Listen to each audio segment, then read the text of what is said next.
This channel does not promote any violent, harmful, or illegal activities. All content provided by this channel is meant for an educational purpose only. Cancer Healer Center, a new beginning. দেখুন, deadline পেরোনোর পরেই অবশেষে শোকজের জবাব দিচ্ছেন হুমায়ুন কবির। আজ শোকজের জবাব দিচ্ছেন ভরতপুরের তৃণমূল বিধায়ক। জবাবে কি বলতে চাইছেন তিনি, জবাবে কি লিখবেন জানবো। আমাদের সহকর্মী সৌরভ গুহ এই মুহূর্তে রয়েছেন আমাদের সঙ্গে। সৌরভ, এই যে এতদিনকার যে ঘটনা চললো, পরম্পরা চললো, ঘটনার যে ডেডলাইন দেওয়া হলো এবং অবশেষে শোকজের জবাব দিতে চলেছেন হুমায়ুন কবির, কি থাকতে চলেছে এই শোকজের জবাবে, কি মনে হয়? রনিকা, প্রথমেই বলার সকাল 10টার মধ্যে এই শোকজের জবাব শোভনদেব চট্টোপাধ্যায়ের হোয়াটসঅ্যাপে পিডিএফ ফর্মে চলে যাওয়ার কথা। সেখানে দাঁড়িয়ে এখন সকাল 10টা।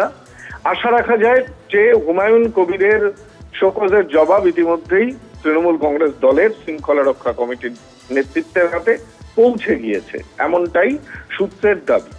কিছুক্ষণ পর এই বিষয়টা আরো আমরা কনফার্ম করে বলতে পারবো। তবে হুমায়ুন কবিরকে দল দুটি জিনিস পাঠিয়েছিলেন। একটি 31 সেকেন্ডের ভিডিও, যেখানে তিনি বলছেন যে আমি আগে মুসলমান, পরে তৃণমূল কংগ্রেস। এই বিষয়টি এবং শৃঙ্খলা ভঙ্গের চিঠি, এই দুটি কিন্তু তাকে পাঠানো হয়। সূত্রের দাবি, উত্তরে তিনি বলেছেন যে বিধানসভার ভেতরে তিনি কোনো শৃঙ্খলা ভঙ্গ করেননি, বা দলীয় সাংগঠনিক কাঠামোতেও তিনি কোনো শৃঙ্খলা ভঙ্গ করেননি। শুভেন্দু অধিকারী যেহেতু মুসলমানদের আক্রমণ করেছেন বলে দাবি করেছেন হুমায়ুন, এবং সেই দাবিকে সামনে রেখে তিনি বলেছেন আত্মপক্ষ সমর্থনে মুসলমানদের স্বার্থ রক্ষায় তিনি এই কথাটি বলেছেন।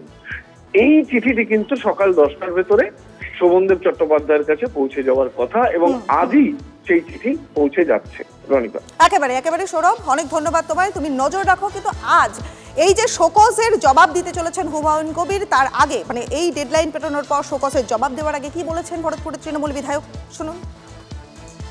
আমার জাতিকে আক্রমণ করবে আমি বলবো না, আমার কাছে আগে দল না, আগে আমার জাতি। আপনি লিখে দেন, আমি ওসব পরোয়া করি না।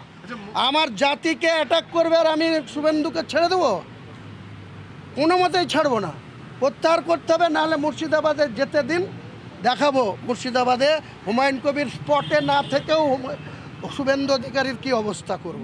আমি আপনাকে চ্যালেঞ্জ, দলের অনুশাসন মানবো, কিন্তু আমাকে কেউ কাটতে আসবে আর দল যদি বলে তুমি চুপ করে তোমাকে কাটবে, তোমার গলাটা পেতে দাও, মোটেই না, মোটেই না, না না না না।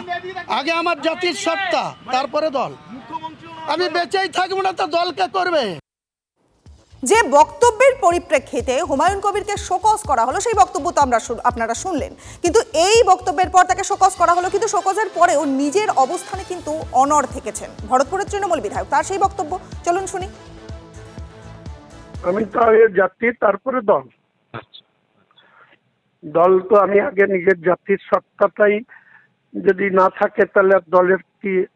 যদি আমাকে এই সাবজেক্ট নিয়ে কোনো দল শোকজ করে, যথাযথ আমি উত্তর দেব যে আমার কাছে, আমি একটা ইসলাম ধর্মাবলম্বী মানুষ, আমি যতক্ষণ জীবিত থাকবো আমার কাছে যে কোনো কিছু, সেটা সেকেন্ড প্রায়োরিটি, ফার্স্ট প্রায়োরিটি আমার জাতির সত্তা, আমার ধর্ম। আমি আবার বলেছি, আমাকে যদি কেউ বলে চ্যাংদোলা করে আছাড় মারবো বা রাস্তায় ফেলবো, আমি 100 বার বলবো ঠুসে দেবো বা মারবো। দেখুন, ভরতপুরের তৃণমূল বিধায়ক হুমায়ুন কবির তিনি বলে দিয়েছিলেন যে তার দলের আগে তার জাতিসত্তাকে তিনি প্রাধান্য দিয়েছিলেন। আর ডেডলাইন পেরোনোর পরে অবশেষে শোকজের জবাব দিচ্ছেন হুমায়ুন কবির। আমাদের সহকর্মীর সঙ্গে কথা বলবো, কৌশিক রয়েছেন এই মুহূর্তে আমাদের সঙ্গে। কৌশিক, এই যে সকাল 10টার সময় হুমায়ুন কবির তার এই শোকজের জবাব দেওয়ার কথা, তিনি কি অলরেডি জবাবটা দিয়ে দিয়েছেন?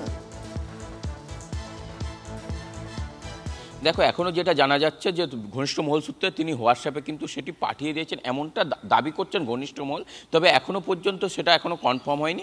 আমরা তার সঙ্গে বারংবার যোগাযোগ করছি, এই মুহূর্তে যোগাযোগ করা সম্ভব হয়নি। তবে ঘনিষ্ঠ মহলে যারা রয়েছেন তারা বলছে হ্যাঁ, হোয়াটসঅ্যাপ করে দিয়েছেন হুমায়ুন কবির। তবে আশা রাখবো সেই হিসেবে যে ঘনিষ্ঠরা দাবি করছে সেই দাবি সত্য হবে। এবং এর পাশাপাশি হুমায়ুন যে তিনি যেমনটা দাবি করেছিলেন না, তার দলের থেকে আগে তিনি তার ইসলাম ধর্ম, সেই দাবি কোথাও মান্যতা দিচ্ছে। তিনি কিন্তু বারংবার একই কথা বলেছেন যে আমার ধর্ম ধর্মকে কেউ আঘাত করলে আমি তাকে পাল্টা দেবো। সেক্ষেত্রে কিন্তু হুমায়ুনের যে আগের মতো যে কোনো পরোয়া নেই, সেই জায়গাটা কিছু যেন কোথাও বেড়ে উঠছে। পঞ্চায়েত ভোটের আগে যেমন দেখা গেছিল তিনি দলের বিরুদ্ধে সরব হয়েছিলেন, পরে আবার কিন্তু তিনি চুপ করে গেছিলেন, অন্যান্য ক্ষেত্রেও কিন্তু একাধিকবার। কিন্তু এক্ষেত্রে যেখানে তার ধর্ম নিয়ে কথা এসেছে, সেক্ষেত্রে বলছেন যে শুভেন্দু অধিকারী বাইরে, তার বিধানসভার বাইরে মন্তব্য করেছিলেন, তার পরিপ্রেক্ষিতে তিনি তার ধর্মের স্বার্থে তিনি কথা বলেছেন এবং সেটা বিধানসভার বাইরে, এর মধ্যে কোনো আইন বিরুদ্ধ কাজ ছিল না। এবং তিনি যেটা বারংবার দাবি করছেন যে দলের থেকে আমার ধর্ম আগে, ধর্ম না থাকলে আমি কিভাবে করব, সেই জায়গাটা থেকে কিন্তু তার স্ট্যান্ড কিন্তু একটা জায়গাতেই থাকছে।